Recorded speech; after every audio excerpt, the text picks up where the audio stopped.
주님이 부활하신 부활의 아침을 경배하러 나오신 우리 모든 성도님들을 축복합니다. 21세기 문명시대, 과학시대의 부활을 믿는다는 것이 이 시대로 보자면 조롱받을 만한 일로 여겨지지만 예수님의 제자된 우리는 그분의 부활하심을 확실히 믿기에 오늘도 우리는 이 자리에 있는 줄 믿습니다. 여러분이 부활의 증인 되시고 믿음의 사람이라는 사실을 잊지 말고 끝까지 믿음을 굳건히 지켜가는 승리의 분들 되시기를 축복합니다. 요한복음은 사도 요한이 기록한 4개의 복음서 중에 마지막에 기록된 복음서입니다. 예수님의 행적을 기록한 기록물이 마태, 마가, 누가, 요한 이렇게 4개의 복음서가 있죠. 우린 이걸 사복음서라고 부릅니다. 그중에서 요한은 가장 늦게 이 복음서를 기록하게 되었는데요. 그러면 요한이 이걸 기록할 때 이미 마태, 마가, 누가복음이 이미 읽혀지고 있었다라는 사실인데 이 3개나 있는데 왜 굳이 또 기록하려고 했을까요? 이걸 또 기록해야 할 필요성을 그가 느꼈기 때문에 이걸 기록하지 않았을까요?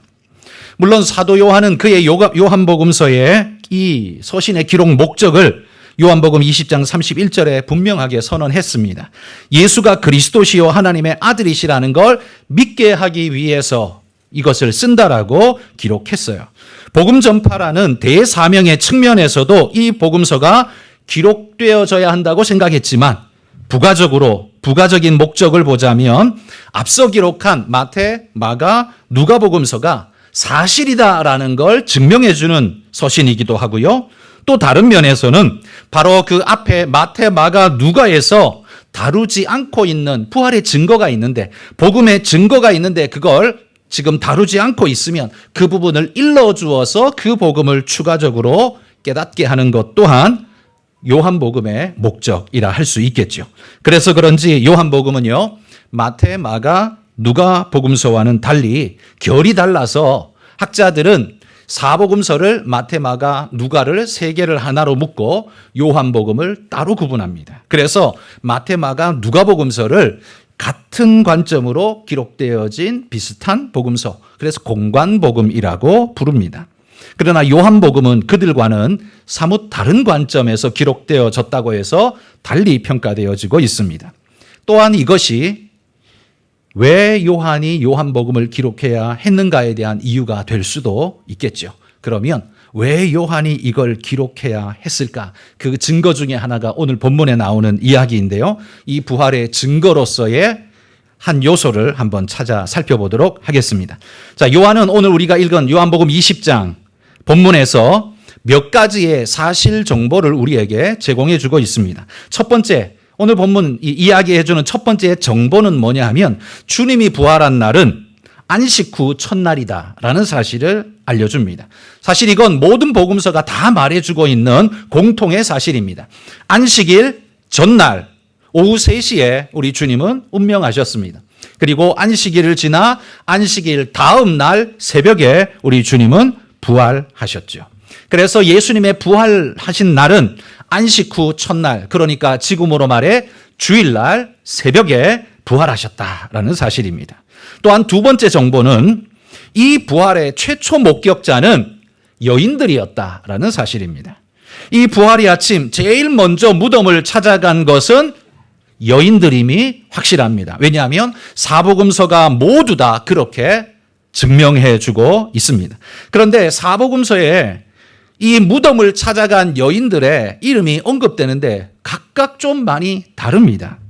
차이가 있다는 거죠. 자, 우리 자막에 한번 보시면 마태복음에는요, 막달라 마리아와 다른 마리아가 찾아갔다 이렇게 쓰여 있고, 마가복음에는 막달라 마리아와 야고보의 어머니 마리아와 살로메가 찾아갔다 이렇게 되어 있고, 누가복음에는 막달라 마리아와 요한나와 야고보의 어머니 마리아와 다른 여자들이 찾아갔다 되어 있고, 요한복음은 막달라 마리아만 이름이 언급되고 있습니다. 요한복음은 이 막달라 마리아만 언급하고 있어서 마리아 혼자 간 것처럼 우리가 생각하기가 쉽지만 마리아의 말을 우리가 주목해 본다면 이게 혼자가 아니구나라는 걸 눈치챌 수 있습니다. 요한복음 20장 2절 말씀 같이 읽어봅시다. 시몬 베드로와 예수께서 사랑하시던 그 다른 제자에게 달려가서 말하되 사람들이 주님을 무덤에서 가져다가 어디에 두었는지 우리가 알지 못하겠다. 자, 여기서 우리가라는 복수형을 쓰고 있습니다. 나를 포함한 여러 명의 사람이라는 거죠. 우리. 그러니까 요한은 비록 막달라 마리아의 이름만 언급하고 있지만 마치 한 사람이 간 것처럼 되어 있지만 사실은 그렇지 않고 여럿이 갔는데 막달라 마리아의 이름만 지금 언급해주고 있을 뿐이라는 말이죠.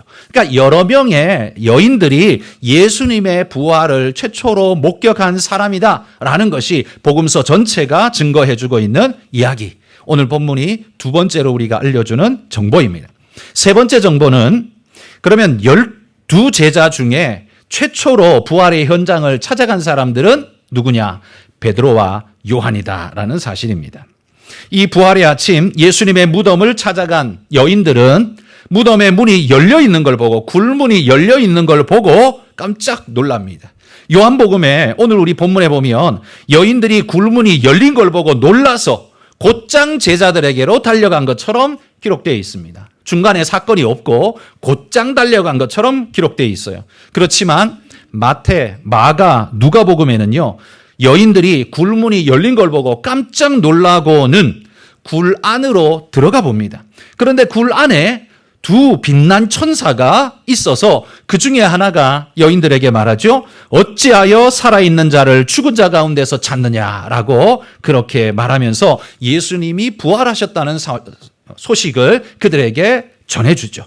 여인들은 이 천사로부터 예수님이 부활했다는 사실을 전해 듣고는 깜짝 놀라서 이 부활의 소식을 제자들에게 전하러 가게 되는 겁니다. 그러니까 요한복음은 그 중간의 이야기를 스킵하고 있지만 사실은 천사들을 만나고 그 부활의 증거 이야기를 듣고 제자들을 찾아갔다라는 이야기가 정설이겠죠.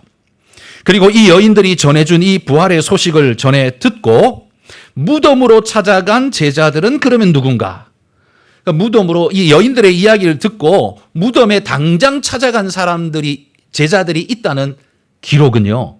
누가복음과 요한복음만 기록하고 있습니다. 그런데 누가복음에 보면 베드로만 빈 굴에 빈 무덤에 찾아갔다라고 기록되어 있고 요한복음은 베드로와 요한이 바로 그 부활의 현장에 찾아갔다라고 기록하고 있습니다. 아마도 요한은요, 이 요한복음을 쓸 때 누가복음을 의식하고 있었을 것 같습니다.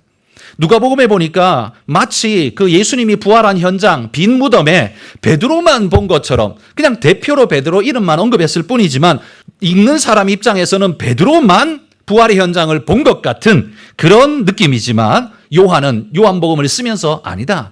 나도 그 자리에 있었다. 그러니 이 말은 거짓말이 아니다. 내가 직접 봤고 나도 그걸 경험했다라고 지금 이야기를 하는 거죠. 본인도 목격자임을 강조할 뿐만 아니라 주님의 부활을 나도 증언할 수 있다라는 부활의 확실성을 지금 이야기를 하고 있다는 거죠. 그런데 이 요한의 말이 거짓이 아닌 것은 요한이 증인답게요. 바로 그때의 상황을 아주 상세하게 소개해 주고 있는 겁니다. 여인들로부터 예수님의 시신이 없어졌다는 소식을 듣고는 베드로와 예수님의 사랑하시는 제자 곧 요한이요. 듣자마자 깜짝 놀라서 곧바로 예수님의 무덤으로 달려갑니다. 그때 베드로보다 요한이 먼저 굴에 도착했다라고 합니다. 그건 베드로보다 요한이 나이가 훨씬 어렸기 때문입니다. 요한은요, 예수님 따라다닐 때 그의 나이가 10대였을 걸로 우리는 추정합니다. 10대, 그러니까 베드로보다야 훨씬 쌩쌩하게 달릴 수 있었겠죠. 근데 먼저 앞서 달리기는 했는데 그 예수님의 무덤 굴문에 딱 서자 더 이상 들어가지를 못하고 주저하고 있었습니다. 여러분, 요한은 왜 굴문 앞에서 주저하고 있었을까요? 아마도 그의 심경에 복잡한 마음이 있었을 것 같습니다. 아직 어리기도 하고 예수님이 돌아가셨는데 지금 그 시신이 없고 굴이 비어 있다는 소식에 이게 두렵기도 한 거죠. 이걸 볼 용기가 잘 나지 않는 아마 그런 마음 아니었을까라고 생각됩니다. 아직은 성경이 9절에 보면 다시 살아나야 하리라 하신 말씀을 아직 알지 못하더라. 그러니까 이 주님의 빈 무덤을 달려가고 있는 요한은 아직 예수님의 부활을 알고 있지 못한, 믿고 있지 못한 상태였다라는 말이죠. 그러니 그런 왠지 모를 두려움과 설명하기 힘든 복잡한 심경 때문에 요한은 굴 문 앞까지는 먼저 왔는데 거기서 주저주저하고 있었던 거죠. 그런데 베드로는요, 그의 성격답게 주저하는 그런 거 없이 그냥 돌진해 들어가는 겁니다. 요한처럼 생각이 많은 게 아니라, 아니 예수님의 시신이 없다고 그걸 확인하겠다는 일념 하나로 그냥 아무 생각 없이 그냥 뛰쳐가는 베드로의 모습을 봅니다. 어쨌든 여러분, 이 기록은 이렇게 상세하게 요한이 주저하고 있는 모습, 누가 먼저 들어갔는지, 누가 늦게 도착했는지, 그때의 상황이 어떠했는지 이렇게 상세하게 기록할 수 있는 건 그 상황을 본 증인만이 이렇게 할 수 있지 않겠습니까? 그것도 행위자의 마음이 느껴지도록 기록하는 건 그 사람이 거기 있었다는 걸 분명히 증명해 주는 반증일 겁니다. 요한은요, 이 글을 쓰면서 그때의 생각이 또렷이 떠올랐던 것 같아요. 그래서 이 글을 이렇게 쓰는 겁니다. 베드로, 그리고 뿐만 아니라 나 요한도 이 부활의 증인이다라는 거죠. 또한 이 본문의 네 번째 정보는 뭐냐 하면 요한복음에만 나오는 독특한 정보인데요. 빈 무덤에 들어가 보니까 예수님의 시신을 쌌던 세마포가 고스란히 그대로 놓여져 있더라라는 이야기입니다. 그럼 뭐 그게 별건가? 라는 생각이 드시겠죠? 그런데 여러분, 마태, 마가, 누가복음에는요, 예수님의 빈 무덤 사건을 이야기할 때 세마포를 하나도 언급하지 않습니다. 마태, 마가, 누가는 예수님의 빈 무덤에 세마포가 있었다, 놓여 있었다, 어쨌다 아무 말이 없습니다. 그런데 오직 요한만이 세마포 이야기를 합니다. 왜겠습니까? 요한의 눈에 그 세마포가 눈에 확연히 띄었기 때문이죠. 거기에 주목하고 이것이 주는 메시지를 요한은 이미 알고 받았기 때문인 거죠. 자, 그러면 5절, 6절, 7절 우리 자막에 한번 5절 같이 읽어봅시다. 구부려 세마포 놓인 것을 보았으나 들어가지는 아니하였더니 6절 시몬 베드로는 따라와서 무덤에 들어가 보니 세마포가 놓였고 7절 또 머리를 쌌던 수건은 세마포와 함께 놓이지 않고 딴 곳에 쌌던 대로 놓여 있더라. 여기 보면 마태, 마가, 누가는요 세마포 이야기를 전혀 하지 않았는데 지금 요한은 몇 번 해요? 3번을 연거푸 지금 이야기를 하고 있다는 겁니다. 다른 복음서에는 등장하지 않는데 오직 이 요한만이 이 세마포를 계속 언급하고 있다는 건 무슨 의미겠습니까? 요한은 이 세마포가 중요한 매체가 된다는 걸 알기 때문에 지금 그렇게 부각시키고 있는 거예요. 그러면 그게 뭐 때문에? 왜일까요? 그건요, 바로 이 그대로 놓여있는 예수님의 시신을 쌌던 그대로의 세마포가 고스란히 놓여있는 이건 바로 예수님의 부활의 증거라고 보았기 때문입니다.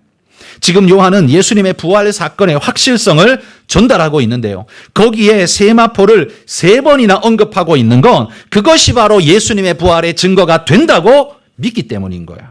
자, 그러면 이게 어떻게 부활의 증거가 될 수 있을까요? 자, 이걸 이해하려면 유대인의 매장 풍습을 먼저 간단히 살펴보는 게 필요합니다. 자, 사람이 죽으면 시신을 처리하는 방식은 지역마다 시대마다 다릅니다. 이집트에는요, 피라미드를 지어서 방부 처리해서 그 피라미드에 영구 보존하는 듯한 그런 모습으로 처리를 했죠. 그리스와 로마에서는 시신을 화장했다고 합니다. 그러나 이 팔레스타인, 이스라엘 땅은요, 석회 지역에 이 사람이 죽으면 이 석회, 자연석 동굴이나 혹은 일부러 파낸 인공 동굴 속에 시신을 돌 테이블 위에 올려서 놓고 그다음에 굴문을 닫아서 그냥 그대로 방치해서 썩어서 없어지도록, 그리고 뼈만 남도록 그냥 그렇게 하는 것이 그게 팔레스타인의 이스라엘의 장사법이었습니다. 그런데 시신을 매장할 때 그냥 사람만 하는 게 아니라 그 시신을 세마포로 잘 싸서, 세마포로 깨끗하게 싸서 그렇게 매장을 합니다. 그런데 세마포를 쌀 때요, 얼굴과 목과 어깨 윗부분은 빼놓고 그 밑으로는 세마포로 싼다고 합니다. 그러면 얼굴 부분은 비잖아요. 이 부분은 7절에 말하는 것처럼 수건으로 머리를 쌌다, 따로 쌌다라고 이렇게 표현합니다. 자, 이게 어떤 식으로 쌓여졌는지 조금 애매하긴 한데요. 미국의 신학자인 제임스 몽고메리는 이렇게 말합니다. 마치 터번을 씌운 것처럼 수건을 말아서 덮었다. 이렇게 이야기를 하고 옥스퍼드 주석에 보면 수건으로 머리와 턱을 동여 매었다. 모양새가 약간 다르죠. 하나는 그냥 엎어놓은 것 같고 하나는 동여 묶어놓은 것 같은. 근데 둘 중에 뭐가 맞는지 잘 모르겠지만 이 둘의 공통점이 있습니다. 그러니까 이 수건은 얼굴을 싼 수건은 둥글게 말린 형태로 있었다는 거죠. 그리고 그 증거로 7절에 그렇게 말하잖아요. 또 머리를 쌌던 수건은 쌌던 대로 놓여 있더라. 수건이 흐트러짐 없이 시신을 쌌던 그 모양 그대로 고스란히 놓여 있더라 라고 말합니다. 요한은요, 그의 복음서에서 이 사실을 지금 강조하고 있는 겁니다. 세마포와 수건이 시신을 쌌던 그 모습 그대로, 그 형태 그대로 있었다는 말이에요. 그러면 이게 뭐가 중요해서 이걸 강조하는 걸까요? 자, 이게 강조돼야 하는 이유가 있습니다. 왜냐하면 첫 번째, 예수님이 부활하고 난 다음에 제자들이 예수님 부활하셨다, 굴이 비었다라고 할 때 유대인들은 굴이 빈 건 객관적인 사실이니까 부인은 안 되고, 그럼 이게 설명이 돼야 되는데 어떻게 설명하느냐? 예수의 제자들이 와서 도둑질해 갔다. 예수의 시신을 훔쳐가 놓고는 부활했다고 그렇게 떠들어댄다. 이렇게 덮어 씌웠거든요. 이걸 도적설이라고 말합니다. 자, 그러면 그 도적설의 말대로 한번 생각해 봅시다. 예수님의 시신을 누가 도둑질해 갔다면, 여러분 세마포로 시신을 싸놓은 그 시신을 도둑이 들어와서 제자든 누구든 간에 들어와서 예수님의 시신을 도둑질해 갔다면 어떤 식으로 가져갈까요? 그대로 들고 가지 않을까요? 아니, 그 바쁜 시간에 바깥에 지금 군병들이 지키고 있는데 들키면 안 되는데 언제 거기서 세마포를 풀고 그 세마포를 다시 동그랗게 해가지고 원래대로 이불 개듯이 잘 개놓고 그렇게 하고 시신을 가져가요? 그럴 시간이 어디 있습니까? 누가 그렇게 하겠습니까? 시신을 훔쳐간다면 어떻게 해요? 그냥 그대로 가져가지고 세마포 통째로 옮겨가야 그게 상식적이고 당연한 겁니다. 그런데 지금 예수님의 빈 무덤에는 뭐가 있어요? 세마포가 그대로 놓여 있더라는 거예요. 그러니까 도둑질해 갔다면 이 세마포가 여기 이렇게 있을 리가 없다는 거죠. 이런 식으로 도둑질 못한다는 이야기예요. 요한은 이 증거가 유대인들이 퍼뜨린 도적설, 예수님 부활한 게 아니다, 도둑질한 거다 라고 말하는 그것에 대한 강력한 반박 증거로 세마포를 지금 이야기하고 있다라는 말이에요. 뿐만 아니라 여러분, 마태복음에 보면 대제사장이 빌라도 총독에게 예수님을 십자가에 매달아 놓고 뭐라고 말했냐면, 예수가 살아있을 때 뭐라고 말했냐면 자기가 죽고 난 다음에 3일 만에 부활할 거라고 사람들을 속이고 다녔습니다. 그러니까 3일 만에 부활한다는데 부활할 리는 없고, 안 믿었으니까 부활할 리는 없고, 그 대신 뭐예요? 제자들이 그 말처럼 3일 만에 그 시체를 훔쳐가서는 부활했다라고 거짓말을 퍼뜨릴 공산이 있습니다. 그러니 이 시신을 누구도 도둑질해가지 못하도록 꼭꼭 잘 지켜주십시오. 그때 빌라도가 말합니다. 너희에게도 병사가 있으니까 잘 지켜라. 너희들이 더 잘 지킬 거 아니냐 하고 그렇게 떠넘겼어요. 그래서 잘 지켰단 말이에요. 그러면 여러분, 이 대제사장과 유대의 지도자들이 예수님의 시신이 없어지면 예수님이 살아생전에 이야기하셨던 부활의 빌미가 될 수 있기 때문에 절대로 시신이 없어지지 않도록 꼭꼭 지키지 않았을까요? 그죠? 빌라도한테 말한 걸로 봐서도 반드시 그렇게 지켰을 겁니다. 그러니까 예수님의 제자들이 와서 훔쳐갔다? 불가능하다는 말이에요.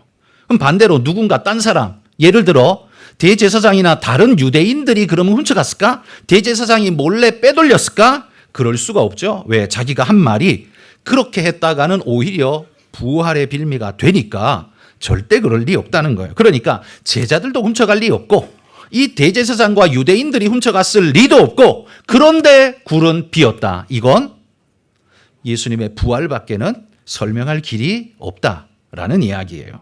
세마포가 원형 그대로 놓여 있는 것은 예수님의 시신이 도난당한 것이 아니라 부활한 것임을 증명하는 분명한 사실이다라는 거죠. 자, 두 번째, 요한이 세마포가 놓인 것을 강조하면서 세 번이나 기록하는 이유, 두 번째는 뭐냐면요. 예수님이 부활하고 난 다음에 도적설만 있었던 게 아닙니다. 예수님의 시신을 훔쳐갔다는 도적설만 있는 게 아니라 예수님이 사실은 십자가에서 죽은 게 아니고 쇼크 받아가지고 잠시 기절했었다.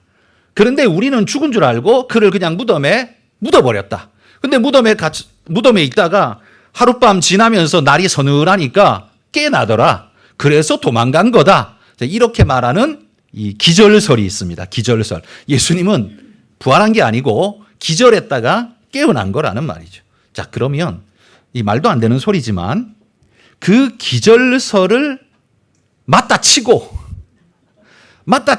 한번 생각해 봅시다. 자, 기절했어요. 제가 기절했어요. 십자가 달렸다가. 제가 그냥 기절해가지고 아무것도 분간 못하는 사이에 사람들이 나를 무덤에다가 묻어버렸어. 집어넣어 놨어. 나는 아침에 이렇게 새벽에 눈이 그냥 자동적으로 떠져가지고 떠보니까 온 동네가 깜깜하네. 그리고 굴 문 틈 사이로 빛이 조금 들어오는데 보니까 내가 지금 세마포에 쌓여가지고 죽은 사람처럼 내가 무덤에 묻혀 있는 거예요. 깜짝 놀라겠죠. 근데 나는 죽은 게 아니고 기절했다가 깼어요. 자, 그러면 나는 그 순간 뭐 해야 되죠? 나와야죠. 그죠? 그거 있으면 안 되죠. 나오려면 어떻게 해야 돼요? 어쨌든 몸을 일으켜야 되잖아요. 자, 몸을 일으키면 얼굴을 쌌던 수건은 어떻게 돼요? 나뒹굴게 되겠죠.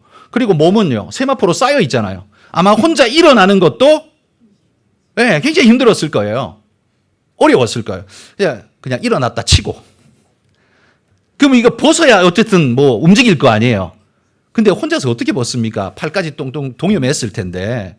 자, 그런데도 그냥 벗었다 치고. 그냥 그것도 벗었다 치고. 자, 벗었어요. 그러면 여러분, 자기를 싸매었던 그 세마포를요, 벗었어요? 그걸 다시 그냥 잘 돌돌 말아가지고 잘 똑같이 해놓을까요? 그럴 리가 있습니까? 그냥 둘둘 말아서 그냥 벗어 던졌겠죠. 그 어딘가에 나뒹굴고 있겠죠. 형태 그대로가 아니라 풀어 헤쳐져서 나뒹굴고 있겠죠.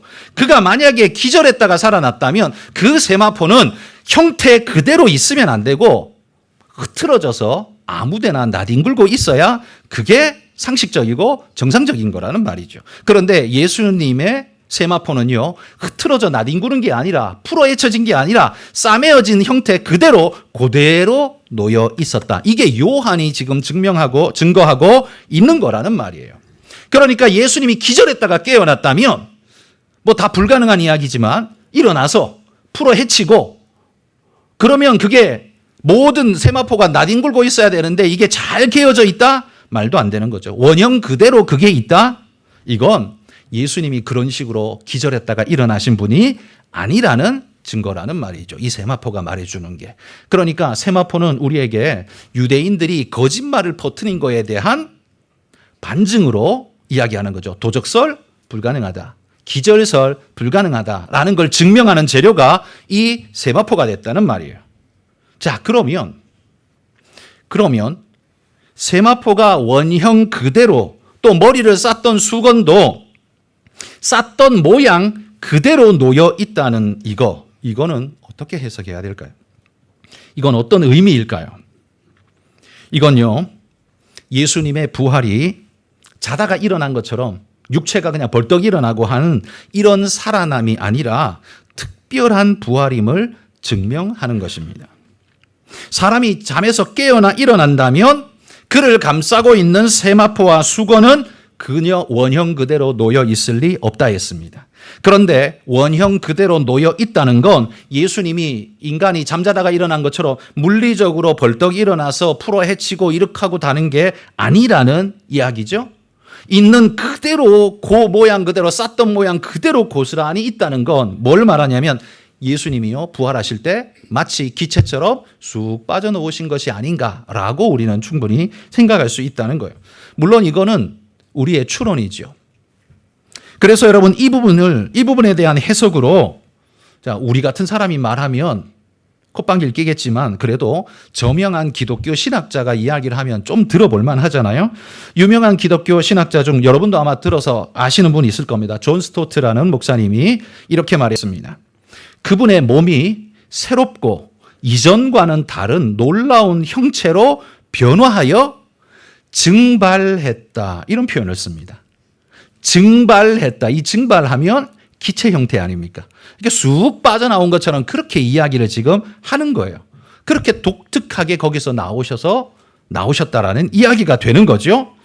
또한 예수님의 부활에 대한 유명한 책을 남긴 헨리 레덤이라는 목사님은 그의 책에서 이렇게 말합니다. 그분의 몸이 변화산에 나타났던 모세와 엘리야와 같은 형체로 변하여 공기처럼 빠져나왔다. 이렇게도 말합니다. 자, 이 말이 얼마나 진짜 사실인지 우린 예수님한테 가서 진짜 천국 가서 물어봐야 될 일이기는 한데요. 어떤 형태이든지 간에 그를 감싸고 있었던 세마포와 수건을 흐트러뜨리지 않고 그대로 이탈할 수 있는 방법은 이 공기처럼 빠져나오는 것 외에는 없지 않을까요? 물리적으로 벌떡 일어나서 하면 이미 다 흐트러진 것이고 그게 아니라는 이야기죠. 그러면 사람들은 이렇게 생각할 겁니다. 아니, 사람이 어떻게 그렇게 할 수 있냐? 반문할 거예요. 그러나 여러분, 부활하신 우리 주님은 그런 모습을 우리에게 보여주셨습니다. 요한복음 20장 19절 말씀 읽어봅시다. 이날 곧 안식 후 첫날 저녁 때에 제자들이 유대인들을 두려워하여 모인 곳에 문을 닫았더니 예수께서 오사 가운데 서서 이르시되 너희에게 평강이 있을지어다. 여러분, 이 이야기는 제자들이 예수님이 체포되고 십자가에서 죽으시고 그러니까 이 예수님이 주동자이고 그 밑에 따라다니는 추종자였던 자기들도 지금 잡히면 큰 이 고초를 치를 수밖에 없는 두려움의 상황이기 때문에 또 이스라엘의 백성들이 전부 눈에 불을 켜고 십자가에 못 박으라 하는 이 군중 심리가 작동하는 시간이었기 때문에 자기를 예수 제자라고 드러낼 수가 없는 상태잖아요. 그래서 그들은 이 방에 모여서 다 문을 걸어 잠그고 함께 모여서 숨죽이고 숨어 있었던 거예요. 문을 닫아 걸고 19절에 그렇게 말하잖아요. 문들을 닫아 걸었어요. 그런데 예수님은 그들 가운데 나타나셔서 그들에게 평강이 있으라고 말씀하고 있는 모습이 등장합니다. 이게 뭡니까? 부활하신 주님은요, 문을 닫아 걸어 잠궈 놓았지만 그 문을 마치 투과하듯이 주님이 그들 안으로 들어오신 사건을 지금 이 본문이 이야기를 해주는 거예요. 놀랍지 않습니까?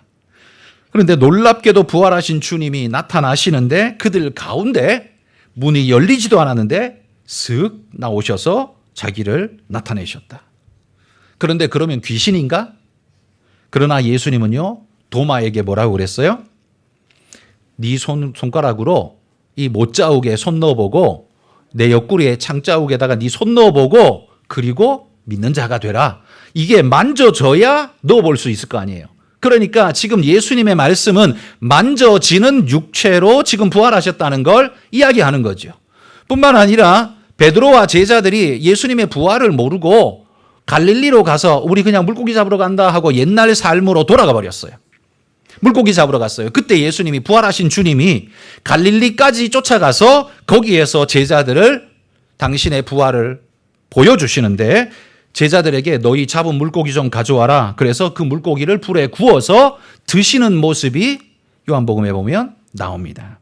주님의 부활이요, 만져지는 육체였고 음식을 드실 수 있는 육체였어요. 그런데 닫힌 문을 투과해 들어와서 그 자리에 서실 수 있는 아주 그런 특별한 육체였다라는 말이에요. 그래서 주님이 부활한 부활의 몸은요, 우리 같은 썩을 육체로 부활하는 게 아니라 초월적인 육체로 주님은 부활하셨다라는 사실을 성경이 말해주는 거예요. 이런 육체는요, 우리는 경험해 본 적도 없고 이게 도대체 어떤 식으로 만들어졌는 것인지도 알 수 없어요. 그래서 이것에 대한 정의도 없고 경험도 없기 때문에 우리는 그 이름을 그냥 예수님이 부활하신 육체, 그래서 부활체라고 그 이름을 그냥 부를 뿐입니다.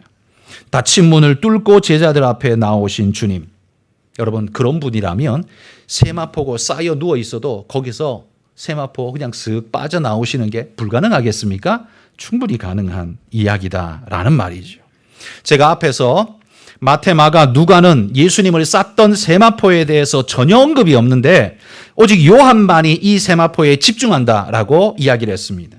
그건 요한이요, 빈무덤에 갔을 때 세마포가 그의 뇌리에 아주 사진 찍히듯이 인상적으로 박혀버린 거예요. 아니, 어떻게 세마포가 저렇게 고스란히 놓여 있을 수 있지?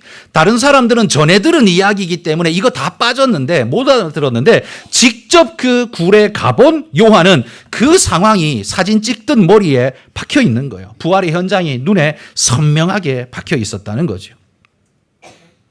그리고 아무도 이 사실을 마태복음에서도 마가 누가복음에서도 아무도 이 사실을 증거하지 않는 거예요. 그래서 그는 요한복음을 써서 이 사실도 함께 알려야겠다는 생각을 하지 않았을까요?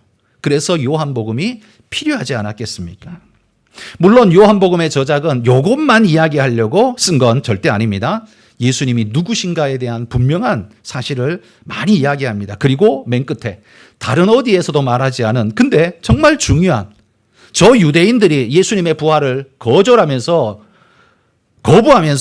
도적설이니 기절설이니 뭐 이런 말로 떠들어댈 때 절대 아니다라고 말할 수 있는 증거를 요한이 우리에게 말해주고 있다는 말입니다. 여러분, 우리 주님은 진짜 부활하신 줄 믿습니다. 500여 형제들에게 직접 나타나셔서 당신의 부활한 걸 보여주셨습니다. 사도 바울에게도 그 다메섹 도상에서 나타나셔서 음성으로 들려주시고 그에게 명령하시고 사명을 부여해 주셨습니다.